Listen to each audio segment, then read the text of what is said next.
नमस्कार प्रिय विद्यार्थियों, वीके नॉलेज इलेक्ट्रिकल में आप सभी का स्वागत है। एनसीवीटी आईटीआई के आपके एग्ज़ाम हो रहे हैं और सेकेंड ईयर वाले बच्चों के लगभग एग्ज़ाम हो चुके हैं।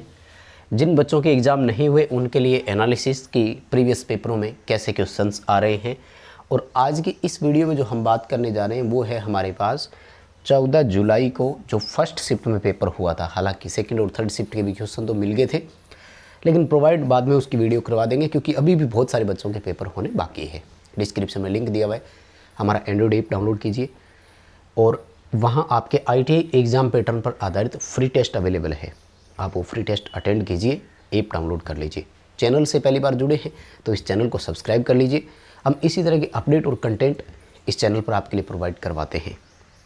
आइए आज के जो क्वेश्चंस है देखते हैं उनमें कौन कौन से क्वेश्चन आए और किस तरह के क्वेश्चंस आए, और अगर रिपीट होंगे तो रैपिड फायर की तरह चलेंगे, यानी फटाफट क्वेश्चंस को आगे बढ़ाएंगे। बच्चे ने पीडीएफ बना करके भेजी है तो वैसे ही एज इट इज़ आपके सामने हमने रख दी है। देखो, पहला सवाल ये था कि कौन सा कन्वर्टर उपकरण ओवरलोड किया जा सकता है। बहुत बार पहले ही करवा चुका हूँ।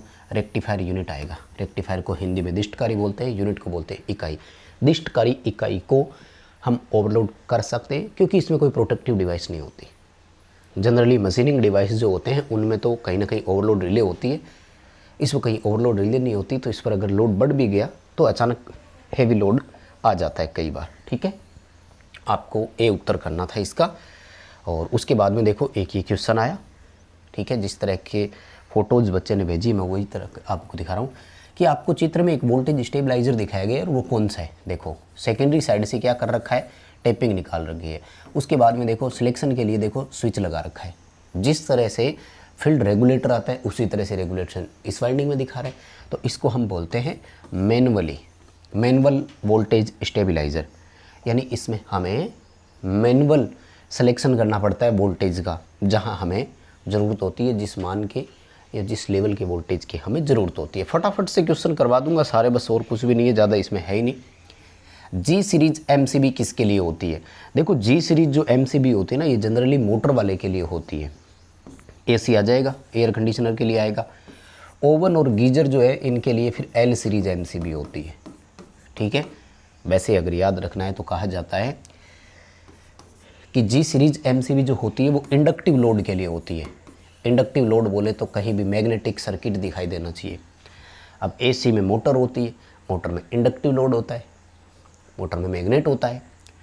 और एल सीरीज़ के बारे में कहा जाता है कि ये उष्मीय उपकरणों के लिए होती है, यानी हीटिंग एलिमेंट वाला ऑप्शन जहाँ भी दिखाई दे। अब देखो ओवन और गीजर में नाइक्रोम का हीटिंग एलिमेंट होता है। तो ये पहचान करने का एक तरीका है। बाकी क्वेश्चंस को आप अपने तरीके से जैसे भी याद रख सकें रख लेना। ठीक है, क्वेश्चन बहुत शानदार है, अच्छे क्वेश्चन है, बस फटाफट से रिपीट कर लेते हैं। वैसे तो ये सारे क्वेश्चन मैं करवा चुका हूँ। अगर आप अभी चैनल से जुड़े तो मैं बता दूँ पूरा पेपर हमारी लगभग 37 वीडियोज़ हैं, उनमें से आ रहा है 37 क्लास हैं। थ्योरी की 27 प्लस एम्प्लॉयबिलिटी स्किल की 10, और उसके बाद में ये जो 10 जुलाई 11 जुलाई 12 जुलाई को जो पेपर हुए हैं वो हमने आपको प्रोवाइड करा रखे हैं। ITI एग्ज़ाम 2023 नाम से प्लेलिस्ट चैनल में बनी हुई है, वो प्लेलिस्ट जा करके उसमें सीक्वेंस वाइज 2023 के जितने भी वीडियोज़ हैं वो सारे देख लीजिए। आपका पेपर 95 से 97% पेपर वहीं से कवर हो रहा है, पूरा पेपर। उम्मीद है आपका भी पेपर वहाँ से आ जाएगा। सवाल अगला देखो क्या करें। SCR का मुख्य अनुप्रयोग क्या है। SCR थायरिस्टर के रूप में पहले इस्तेमाल किया जाता है, और थायरिस्टर क्या होता है, मोटर की स्पीड कंट्रोल करने के लिए होता है। बड़ी बात यह है, मोटर AC हो या DC हो, दोनों मोटरों की स्पीड कंट्रोल करने के लिए थायरिस्टर बड़े अच्छे से उपयोग में लिया जाता है, यानी SCR का हम इस्तेमाल करते हैं क्योंकि ट्राइक और SCR थायरिस्टर का ही मॉडिफाइड रूप है, थायरिस्टर के ही प्रकार है। अगला सवाल पूछ रहा है कि रिवाइंडिंग प्रक्रिया में इस प्रक्रिया का नाम क्या है। बार बार क्वेश्चन आ चुका है, बिना ऑप्शन देखे भी शायद आपको बताना चाहिए। रिमूविंग वेजेज, वेजेज को हटाना। ठीक है, वेजेज क्या होते हैं, वेजेज होते हैं कॉइल स्लॉट में डालने के बाद ऊपर एक बांस की फच्चर लगाई जाती है। पेपरों में सवाल भी आ चुका है, वेजेज किसका बना होता है, तो बांस उत्तर करना है। ठीक है, 2 क्वेश्चन तैयार हो गए एक ही क्वेश्चन में। आते हैं इस तरह की क्वेश्चन, यही आ रहे हैं फिलहाल, रिपीट हो रहे हैं। हर एक बच्चे से मैंने क्रॉस मैच करवाया, और कल तो देखो मैंने दो बच्चों के क्वेश्चंस लिए हैं और जब सेम मिले तो करवा रहा हूँ आपको मैं, ठीक है। 3 फेज इंडक्शन मोटर में इंसुलेशन प्रतिरोध नापना है, किस उपकरण का उपयोग करेंगे। देखो इंसुलेशन प्रतिरोध नापने के लिए मेगर इस्तेमाल करते हैं, किसी को कोई डाउट ही नहीं है। मल्टीमीटर वोल्टेज करंट और रेजिस्टेंस नापने के लिए इस्तेमाल किया जाता है।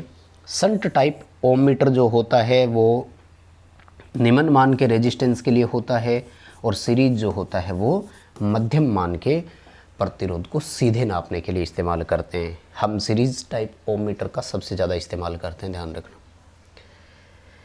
क्योंकि जनरली हमारे जितने भी लोड होते हैं ना वो मध्यम रेजिस्टेंस की श्रेणी में ही आते हैं, 1 लाख ओम तक का, ठीक है। सिलिकॉन सेमीकंडक्टर डायोड को कौन इंगित करता है, बता चुका हूँ क्वेश्चन। डायोड की पहचान करता है उसका पहला अक्षर, A, B, C और R, ये 4 हमारे पास नाम होते हैं।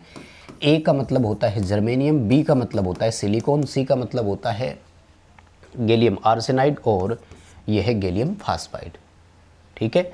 अभी किसका पूछ रहा है, सिलिकॉन का, तो B से स्टार्ट होना चाहिए, BY126 इसका उत्तर हो जाएगा। IN का मतलब 1 PN जंक्शन है, 2N का मतलब 2 PN जंक्शन है।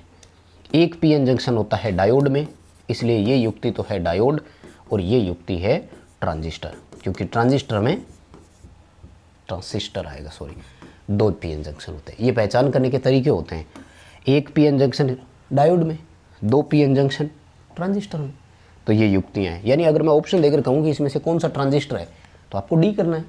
ऐसे कंपटीशन एग्जाम वाले आपसे सवाल पूछते हैं, ठीक है। ओके, एक ये क्वेश्चन पूछ रहा है बार बार कि एक्स से चिन्हित भाग का नाम क्या है, तो इसका मैंड्रेल उत्तर किया हुआ है, मैंड्रेल कर देना, ठीक है, वही आएगा आपका। और उसके बाद में देखो मोटर की सिंक्रोनस गति ज्ञात करने का फॉर्मूला पूछ रहा है। सिंक्रोनस गति ज्ञात करने के लिए क्या फॉर्मूला है, F × 120 बटा पोल, कहाँ लिखा हुआ है, ये रहा पहले ही ऑप्शन में, है ना, F × 120 बटा पोल। बड़ा सिंपल सा है, लेकिन यहाँ से 3 सूत्र आते हैं, ये ध्यान रखो, या 3 फॉर्मूले आते हैं। अल्टरनेटर का एक वो फ्रीक्वेंसी वाला भी दे देते हैं, तो PN बटा 120 फ्रीक्वेंसी ज्ञात करने के लिए। हो सकता है किसी सवाल में आपसे कहें कि पोल ज्ञात करो, तो F × 120 बटा N। ये 3 फॉर्मूले तो याद रखो, छोटा न्यूमेरिकल इनसे बनता है। ओके सॉरी, यहाँ दिखाई नहीं दे रहा, इस साइड लिख देता हूँ, F × 120 बटा N, ये पोल ज्ञात करने का है। कम से कम ये 3 फॉर्मूले तो आप याद रखो, ठीक है। और मैं बता दूं, अभी सिर्फ हम इस वीडियो के माध्यम से केवल इतना जानना चाह रहे हैं कि कौन से क्वेश्चन आ रहे हैं और उनका आंसर क्या है। बाकी ये सारे क्वेश्चंस उन क्लासेज में कराए हुए हैं, पूरे विस्तार से समझाया हुआ है। एक बार क्लास देख लोगे बड़े अच्छे से समझ में आ जाएगी, ये मैं विश्वास दिलाता हूँ। तो आपको समय निकाल कर क्लास देखनी होगी। दोलन सर्किट में अनुनाद आवृत्ति गणना करना, अनुनाद को इंग्लिश में बोलते हैं रेजोनेंस। रेजोनेंस फ्रिक्वेंसी ज्ञात करने के लिए हम इसमें एक LC टैंक सर्किट लगाते हैं, इंडक्टर और कैपेसिटर समांतर में। फ्रिक्वेंसी के लिए फॉर्मूला क्या होता है, 1/2 पाई √ LC, तो इसमें डी ऑप्शन में ये उत्तर मिल जाएगा आपको, ठीक है। रेजोनेंस फ्रिक्वेंसी का फॉर्मूला वैसे ही पढ़ लिया करो, बिना ऑप्शन देखे ही। 3 फेज प्रेरण मोटर में रोटर ब्लॉक टेस्ट क्यों करते हैं, रोटर ब्लॉक टेस्ट करते हैं कॉपर लॉस ज्ञात करने के लिए, बार बार बता चुका हूँ। ट्रांसफार्मर का शॉर्ट सर्किट टेस्ट भी ऐसा ही होता है, DC मोटरों का ब्रेक टेस्ट भी ऐसा ही होता है। ये तीनों टेस्ट एक जैसे होते हैं और तीनों का आंसर है कॉपर लॉस। बात करें अगर इसमें नो लोड टेस्ट का, इंडक्शन मोटर में भी नो लोड टेस्ट का एक क्वेश्चन आता है कि वो क्यों करते हैं, तो आयरन लॉस करना यानी लोहे हानि कर देना, ठीक है।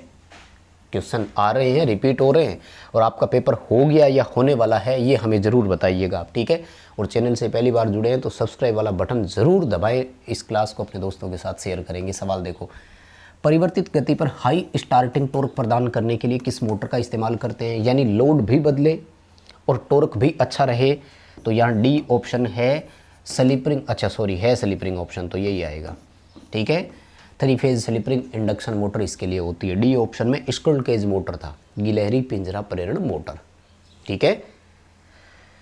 वेरिएबल लोड के साथ हाई स्टार्टिंग टॉर्क प्रदान कर सकती है हमें केवल मात्र 3 फेज की स्लिपरिंग इंडक्शन मोटर।